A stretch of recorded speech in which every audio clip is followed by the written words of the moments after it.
Good everyone. Over the last several days to beyond a week, I've been talking about how, as an electrical contractor, how, as an employer, you can structure your business in a way as to be running a better business and a business model.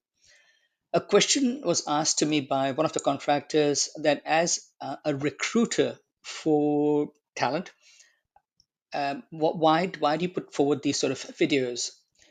Now, there are two reasons for that. One is I've been in business for 35 years, having run many small businesses successfully.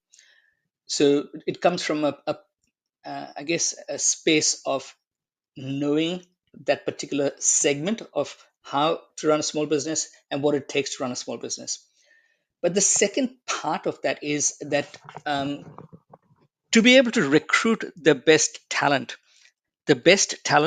gravitates to the best employers and the best leaders. And if the businesses that I do the work for has very little differentiation, so they look like a thousand other businesses. If the business that I do the recruiting for doesn't understand the industry, so is putting forward rates that are never going to um, stick, so to speak, in terms of the market's moved on, and if they're putting rates that just won't be accepted.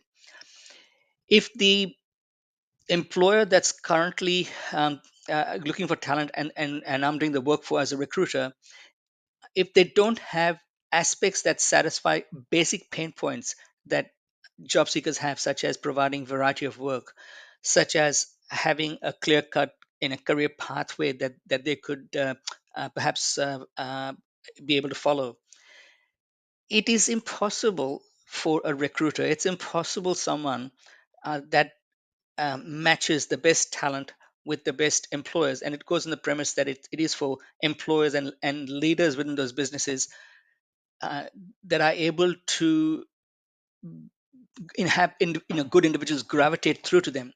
So my aim out here is to be able to provide this information so that those that are listening can have a think about the fact that it is a war for talent. It's not a case of I've got a job, are you available, can you come and start tomorrow? That used to be the case maybe 4 or 5 years back. But right now, there is a war for talent and a war for good talent. And if you're getting talent that no one else wants, you're actually having a very unproductive workforce, a workforce that's not very well motivated.